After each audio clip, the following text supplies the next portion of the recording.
नमस्कार दोस्तों, दिन भर की बड़ी खबरों में आपका स्वागत है। आज की बड़ी खबरों में हम देखेंगे जिन कोरोना मरीजों को गुजरात की नकली रेमडेसिविर इंजेक्शन लगे उनमें से 90% लोग हुए ठीक। इंदौर और जबलपुर में जिन कोरोना मरीजों को गुजरात से आए नकली रेमडेसिविर इंजेक्शन लगाए गए उनमें से 90% मरीजों का लंग्स इन्फेक्शन ठीक हो गया।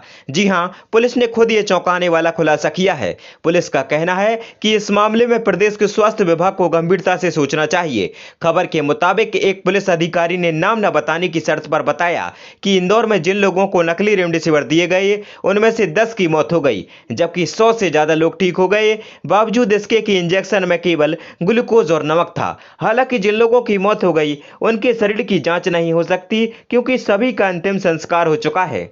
पश्चिम बंगाल में कल से 30 मई तक संपूर्ण लॉकडाउन। सुबह 7 बजे से 10 बजे तक खुलेंगी दुकानें। पश्चिम बंगाल में रविवार 16 मई से 15 दिन का लॉकडाउन लगने जा रहा है। 16 से 30 मई तक लगने जा रहे इस लॉकडाउन का ऐलान राज्य के मुख्य सचिव अलापन बंदोपाध्याय ने किया। खास बात है कि राज्य में पहले से ही पाबंदियों का दौर जारी है। हाल ही में संपन्न हुए विधानसभा चुनाव के बाद बंगाल में कोरोना वायरस संक्रमण के मामलों में बढ़त दर्ज की गई थी। ऐसे में उसके बाद से सख्त पाबंदियों की अटकलें लगने लगी थीं। सरकार की तरफ से लगाए गए लॉकडाउन की पाबंदियां 16 मई को सुबह 6 बजे से 30 मई शाम 6 बजे तक जारी रहेंगी। इस दौरान राज्य में स्कूल, कॉलेज और सभी शिक्षण संस्थान बंद रहेंगे। साथ ही आपातकालीन सेवाओं के अलावा सभी शासकीय और निजी संस्थान बंद रखने का फैसला लिया गया है। कैसे शरीर को प्रभावित करता है म्यूकरमाइकोसिस, क्या है संक्रमण के कारण? एम्स के निदेशक रणदीप गुलेरिया ने कहा कि म्यूकरमाइकोसिस चेहरे, संक्रमित नाक, आंख और दिमाग को प्रभावित कर सकता है और इसके चलते आंख की रोशनी भी जा सकती है। इसके साथ यह संक्रमण फेफड़ों तक फैल सकता है। इस संक्रमण के पीछे स्टेरॉयड का दुरुपयोग एक प्रमुख कारण है। गुलेरिया ने कहा कि जैसे जैसे कोविड-19 के मामले बढ़ रहे हैं, यह सबसे महत्वपूर्ण है कि हम अस्पतालों में संक्रमण पर काबू पाने के प्रोटोकॉल का पालन करें। यह देखा गया है कि जीवाणु और विषाणु वाले दोहरे संक्रमण के कारण मृत्यु दर अधिक है। दोस्तों, एम्स के निदेशक ने कहा कि म्यूकरमाइकोसिस बीजाणु मिट्टी, हवा और यहां तक कि भोजन में भी पाए जाते हैं, लेकिन वे कम विषाणु वाले होते हैं और आमतौर पर संक्रमण का कारण नहीं बनते हैं। कोरोना से पहले इस संक्रमण में बहुत कम मामले थे। अब कोरोना के कारण बड़ी संख्या में मामले सामने आ रहे हैं। रणदीप गुलेरिया ने कहा कि एम्स में इस फंगल इन्फेक्शन के 23 मरीज का इलाज चल रहा है। उनमें से 20 अभी भी कोविड-19 पॉजिटिव हैं और बाकी 3 नेगेटिव हैं। कई राज्यों में म्यूकरमाइकोसिस के 500 से अधिक मामले सामने आए हैं। दिल्ली में शुरू होगा ऑक्सीजन कंसंट्रेटर बैंक, 2 घंटे में होगी होम डिलीवरी। दिल्ली के मुख्यमंत्री अरविंद केजरीवाल ने दावा किया है कि राज्य सरकार ऑक्सीजन कंसंट्रेटर बैंक की शुरुआत करने जा रही है। सीएम ने कहा कि दिल्ली में कोरोना संक्रमण के मामले धीरे धीरे कम हो रहे हैं। पिछले 24 घंटे में 6,500 नए कोरोना के मामले सामने आए हैं। कोरोना संक्रमण दर घटकर 11% हो गई है। आज से दिल्ली सरकार ऑक्सीजन कंसंट्रेटर बैंक शुरू करने जा रही है। सीएम केजरीवाल ने कहा कि कोरोना के मरीजों को ऑक्सीजन उपलब्ध कराने के लिए ऑक्सीजन कंसंट्रेटर बैंक बनाया जा रहा है। घरों तक 2 घंटों में ऑक्सीजन कंसंट्रेटर हमारी टीम देकर आएगी। कई बार मरीजों को अस्पताल से डिस्चार्ज होने के बाद भी डॉक्टर की सलाह पर ऑक्सीजन लेने की जरूरत होती है। ऐसे मरीजों को भी इस सुविधा का लाभ मिलेगा। कोरोना के हालात पर पीएम मोदी ने ली समीक्षा बैठक। घर घर जाकर टेस्टिंग और वैक्सीनेशन तेज करने पर जोर। प्रधानमंत्री नरेंद्र मोदी ने देश में कोरोना वायरस की स्थिति और वैक्सीनेशन को लेकर एक हाई लेवल मीटिंग की।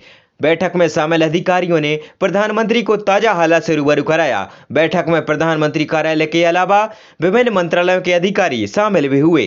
पीएम ने बैठक में गांव-गांव में घर घर जाकर सर्वे और टेस्ट कराने के लिए कहा है। प्रधानमंत्री मोदी ने बैठक में वेंटिलेटर्स का इस्तेमाल न होने की रिपोर्ट को लेकर भी नाराजगी जताई है और इस पर तत्काल एक्शन लिए जाने के लिए कहा है ताकि लोगों को सुविधा का लाभ मिल सके। बैठक में शामिल अधिकारियों ने प्रधानमंत्री को देश में कोरोना से संबंधित मौजूदा स्थिति के बारे में विस्तृत जानकारी दी। उन्होंने बताया कि देश में टेस्टिंग तेजी से बढ़ी है। मार्च में शुरुआत में हर हफ्ते लगभग 50 लाख टेस्ट हो रहे थे, जो अब बढ़कर करीब 1 करोड़ 3 लाख पहुंच गए हैं। पीएम को देश में घटे पॉजिटिविटी रेट और बढ़ते रिकवरी रेट की भी जानकारी दी गई। ये भी बताया गया कि देश के स्वास्थ्य कर्मियों, राज्य सरकारों और केंद्र सरकारों के प्रयासों के फलस्वरूप कोरोना के मामले घट रहे हैं।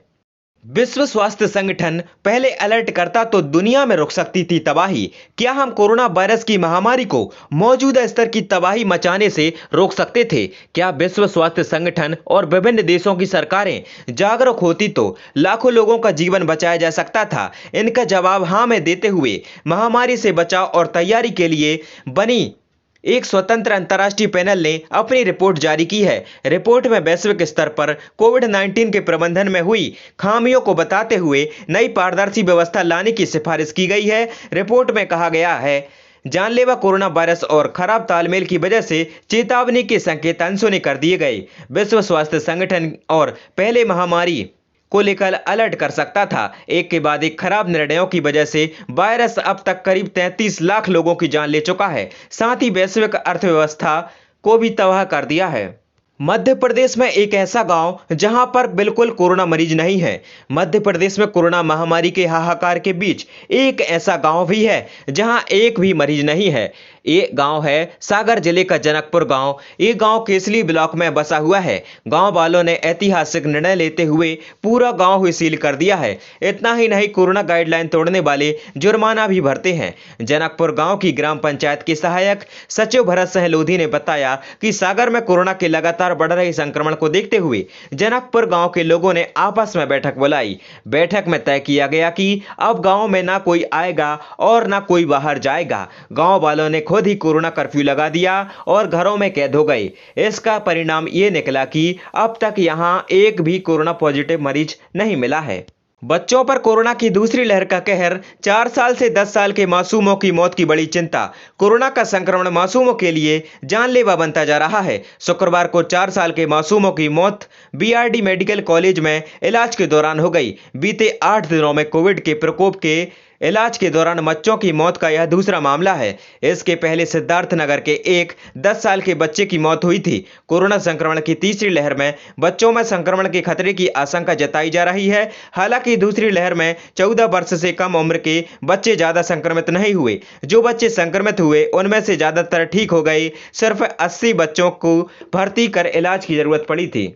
किसान आंदोलन के लिए ट्रालियों में राशन भरकर दिल्ली चले किसान, गोहाना से बड़ा जत्था हुआ रवाना। कोरोना महामारी के बीच केंद्र के कृषि कानूनों के खिलाफ हरियाणा के किसान एक बार फिर से आंदोलन की धार तेज करने में जुट गए हैं। आज गोहाना से बड़ी संख्या में किसानों का जत्था दिल्ली बॉर्डर की तरफ रवाना हुआ। अपने साथ कई ट्रालियों में गेहूं व राशन के अन्य सामान लेकर रवाना होने वाले किसानों ने कहा कि जब तक सरकार 3 कृषि कानूनों को रद्द नहीं करती, उनका आंदोलन जारी रहेगा। किसानों ने कहा कि पुलिस उन पर कितने ही मामले दर्ज क्यों ना करे, लेकिन वे आंदोलन से पीछे हटने वाले नहीं हैं। सरकार कोरोना के नाम पर किसानों का धरना समाप्त करवाना चाहती है, लेकिन उनकी साजिश सफल नहीं होगी। किसान अपने साथ गेहूं से भरी ट्रैक्टर ट्रॉली लेकर जा रहे हैं। गोहाना से आज भारतीय किसान यूनियन के प्रदेश उपाध्यक्ष सत्यवान नरवाल के नेतृत्व में बड़ी संख्या में किसान दिल्ली रवाना हुए। किसानों का कहना है कि जब तक सरकार तीनों कृषि कानूनों को रद्द नहीं करती, आंदोलन जारी रहेगा। किसानों का कहना है कि पिछले कुछ दिनों से गेहूं की कटाई में व्यस्त थे। अब जबकि सीजन समाप्त हो गया है, वे फिर दिल्ली कूच कर रहे हैं।